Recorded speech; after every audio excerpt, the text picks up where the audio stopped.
So where are we going to start? Right over here.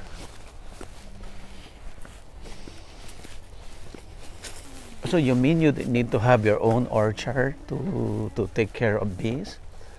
So I don't own land. I just keep my bees on other people's property. Wow.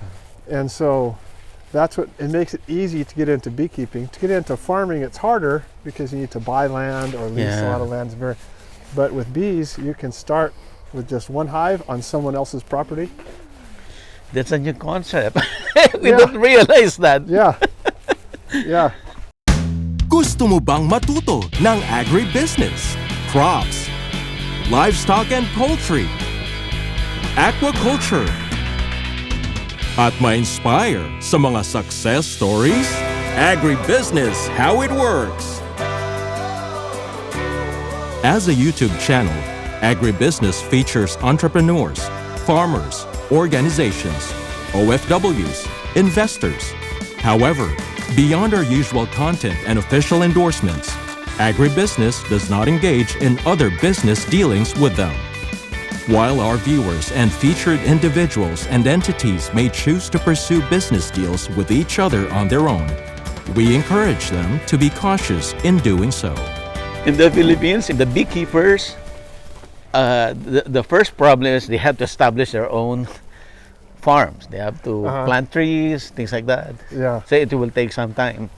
They don't realize that they can actually put your hives into another farm.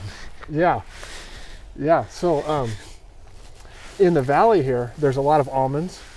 And so every acre of almonds needs 2 beehives to pollinate. Wow. So there's 1 million acres of almonds. So they need 2 million beehives in February. In California, there's maybe 400,000 beehives here in California, so they bring them in from all over the country on the semi-trucks from the Midwest, from the South, everywhere. All the beehives come here. And so, but I have it very easy.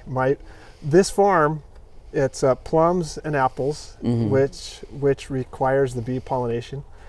But what's nice is I can leave the bees here year round because there's other things growing. There's things growing along the river where bees can find food.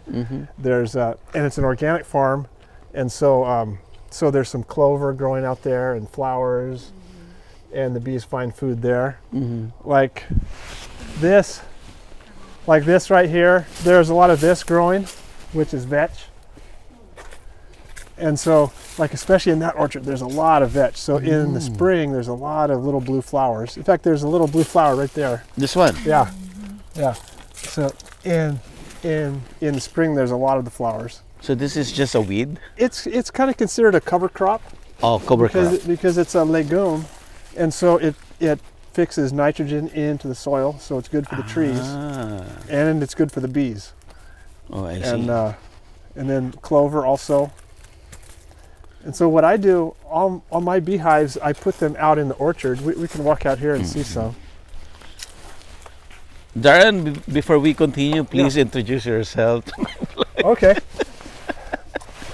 My name is Daren Hess, and I'm a beekeeper here in Kingsburg, California. And we saw Daren at the farmer's market in Fresno. Yes. Yeah. Yes. All right. All right. Let's go. See if we can get through here. So all the beekeepers in America, they didn't have their own land? There's some that do, or they have. They'll have land where they have a building where they process the honey. The honey. But like sometimes there's beekeepers that also do farming, but usually not. Usually, we put our bees on someone else's land. There's in the mountains. I put bees up in the mountains also on someone else's land. Wow. And so it's very easy to get into beekeeping because you can start with one beehive, and you know you can get the honey from that. And then you can rent it to a farmer for pollination. Yeah. And then you get 2 beehives, and then 4. So they're the one renting your bees. Yes. So every spring, Wow. Like for almonds, the growers will pay about $200 per hive. For hive. And so beekeepers in America, most of their income is from pollination, and then they also make money from selling the honey. The honey. But primarily pollination, but they can also produce the honey. And almost all the pollination is here in California. So that's the reason why you have a lot of kinds of honey, because you move your bees from one place to another. So in February, the blossoms come out here, and so February the blossoms start in the plums, and then in March the apples bloom. So the bees can work on the plums, and then they move over to the apples.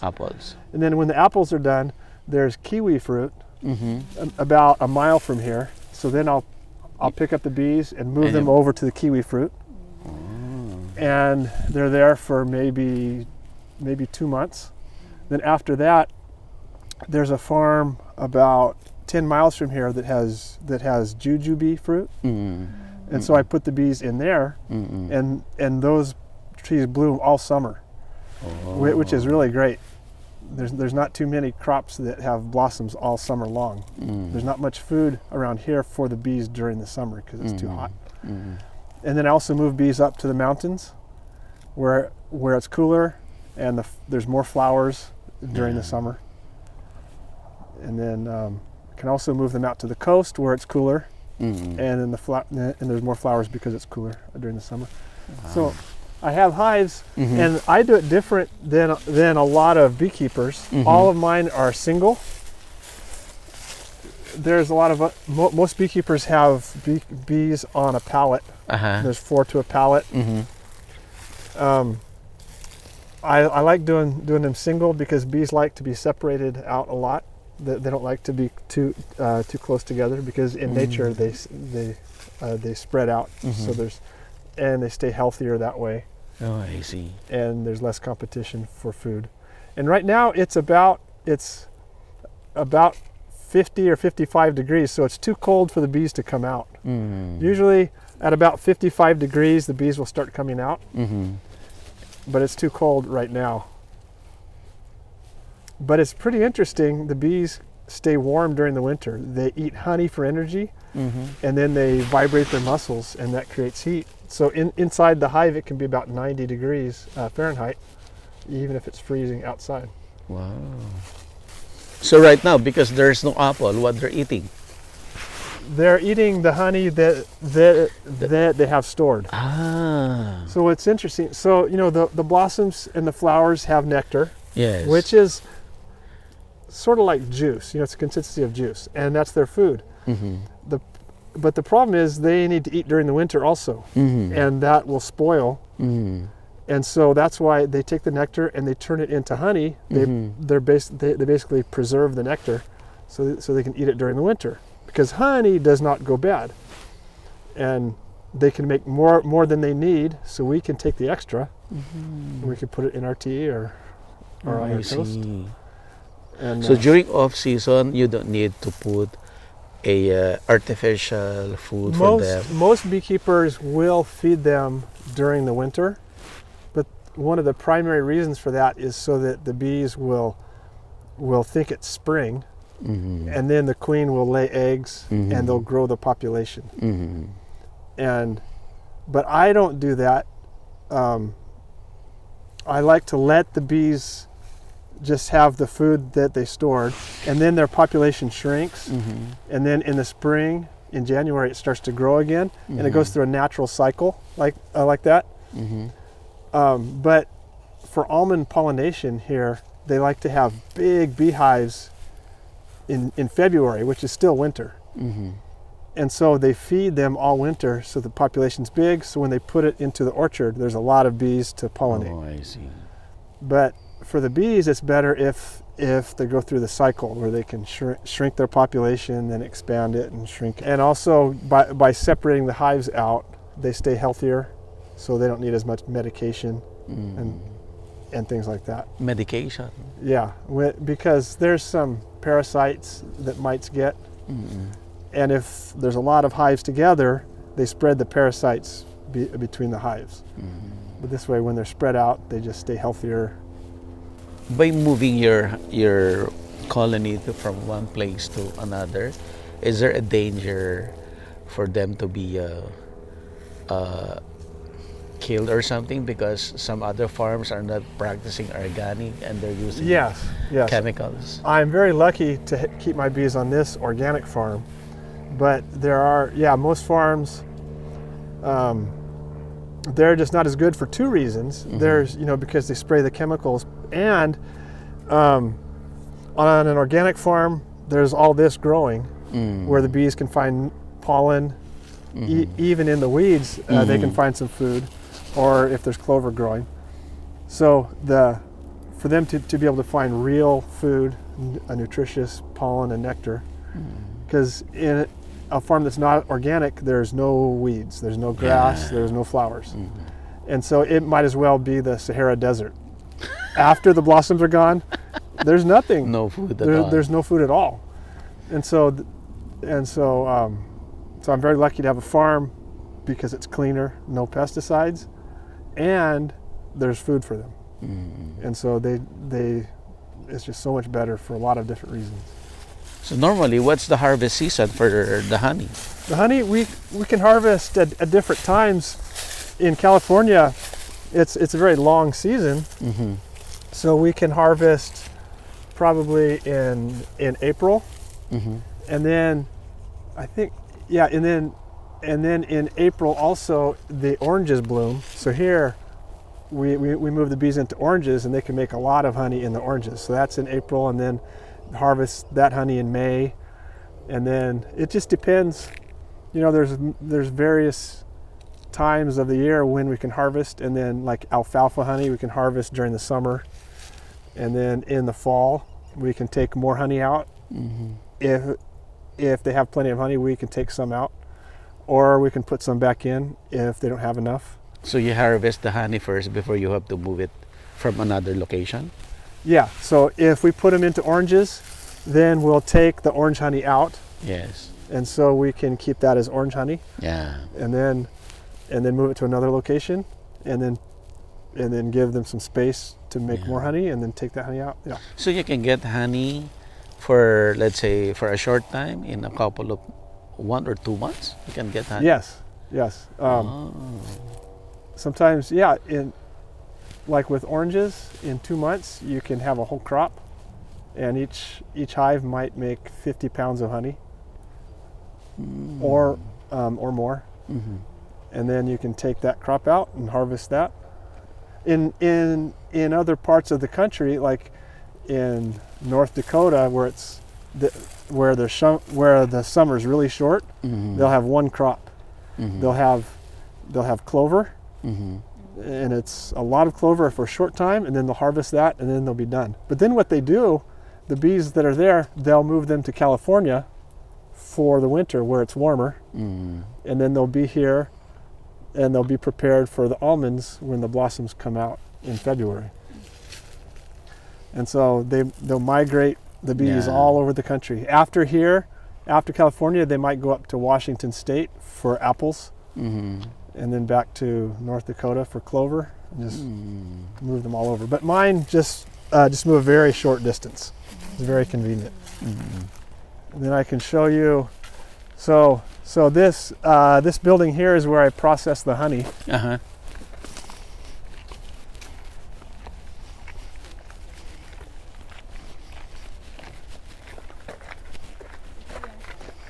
So even let's say for example, the orange honey, it will have different profile. Yes. From different location or different time you harvest them. It'll have a different color, different flavor, all based on what types of flowers the bees got the nectar from.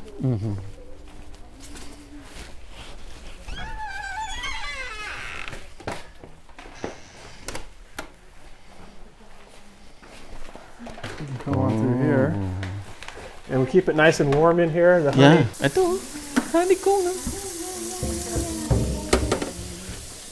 Masarap yan.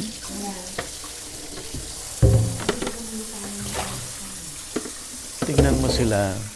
Talagang there's a entrepreneurship kasi talaga eh. Tingnan mo.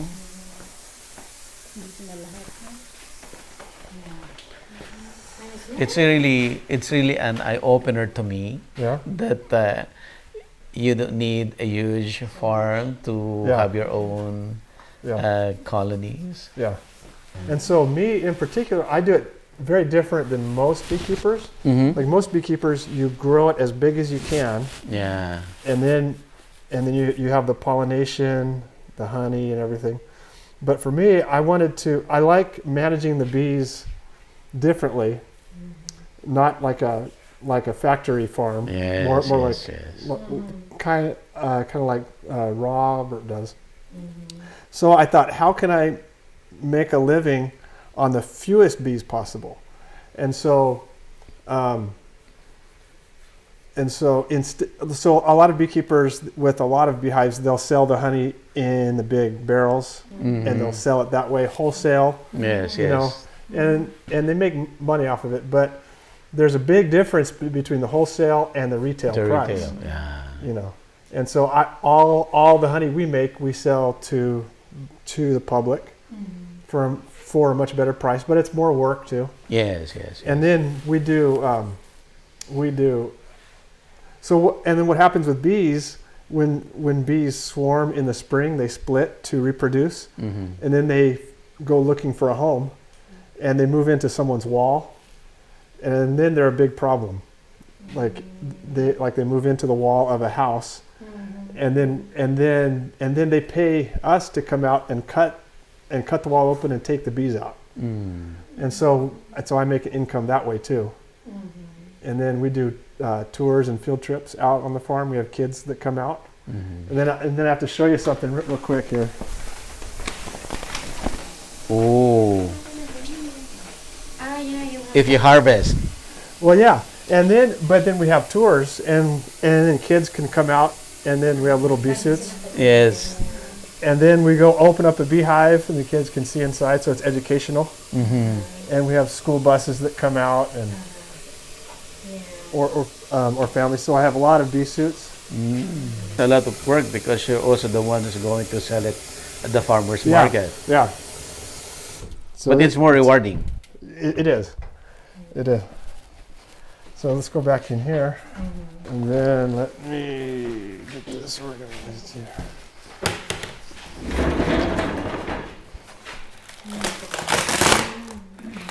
Honey is very sticky. Oh. Okay, so here's how we extract the honey. Okay. So I have warm water in there. And then dry it off a little bit. Things breaking. Okay. So this is a frame that has honey in it. And it's probably about 4 pounds of honey. And then we just cut off the outer layer.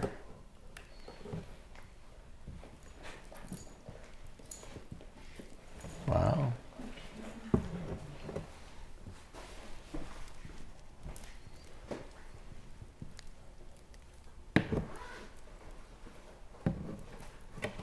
And they have machines that do this also. Yes.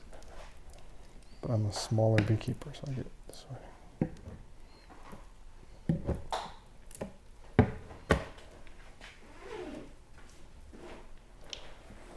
What will you do with this? Okay, so this, later after a while, there's a lot of honey and beeswax that goes in there.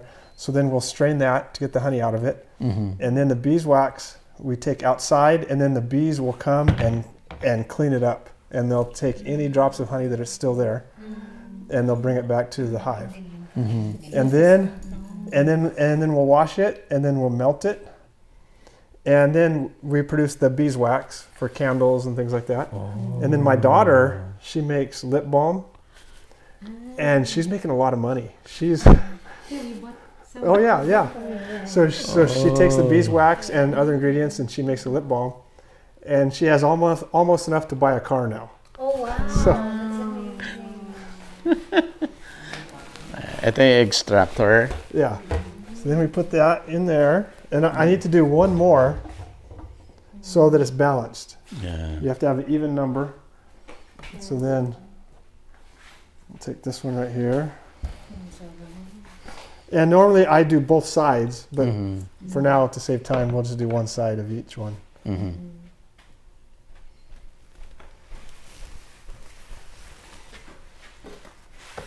But this is a nice place to work during the winter because it's nice and warm in here. Yeah. Wow. Oozing with What honey. makes you decide to go into honey production? My father-in-law was a beekeeper, Oh. and when I married my wife, she told me all about bees and her father, and then he moved to Kingsburg here, Uh-huh. and he brought his bees, and so he taught me how. But he didn't speak English; he spoke Russian, and so I would watch him. He said he'd been in America for 20 years, and Americans still don't speak Russian. So he just said, forget it. So I would watch him, and then I went to the library. I got every book about bees from the library, and then I read, and I started to understand what he was doing, and so yeah.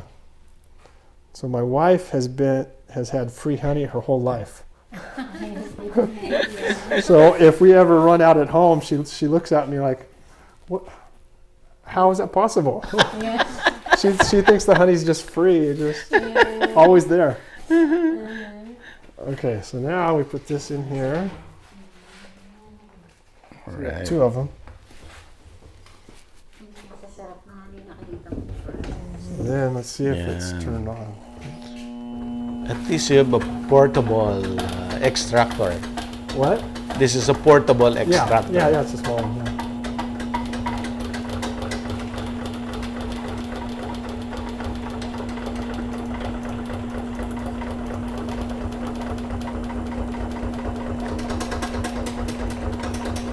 And then I don't think there's enough honey in there. It takes a little while for it to drip down the sides. So usually we can open that up and you can see the honey come out, but I don't think there's enough in there right now. Yeah. And what's nice about doing it in small batches like this, then I can keep it separate based on location and variety. So I can do a lot of different varieties because I do it in very small batches. So I think- Normally in farmer's market, how many bottles How many bottles do I sell? you sell? Let's see. Probably about 60. About 60, yeah. Is that a good number? Yeah. And that farmer's market is really good. Oh. It's really good. There's a lot of other farmers markets that are smaller, but that one is very good. It's been there for a long time. So then the honey's gone. There's a little bit of pollen there too, and so sometimes pollen gets into the honey, which is good because a lot of people eat honey to help with allergies, and then when it has the pollen in there, that helps with allergies more. And there's, look at all that pollen. Yeah. And so you can eat the pollen too. It smells so good. So this is honey. Yeah, there's honey in there. Let me see. Oh, here, this will be good. Okay, this one. So this one's from the mountains. This one's from the mountains, and what happened? There was a fire. You know, California always has fires. Yes. And so after the fire goes through, certain flowers come back a lot faster, or new flowers come up after a fire. And so this one came from the mountains here after the fire, and And so it's different. So this is mountain honey, but it's a little bit different than the regular. And it's kind of a special honey.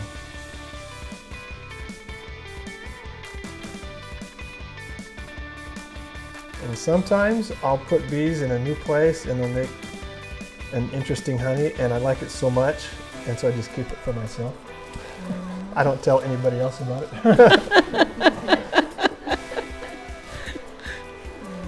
Secret. Okay, so this here, let me get some spoons and then you guys can try some of this one. And then just spin it so that,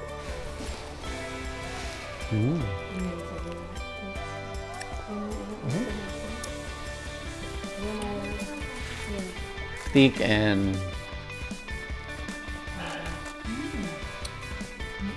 masarap. Agribusiness merch is now available on Shopee and Lazada. Agribusiness, how it works. Instruct, inspire, succeed.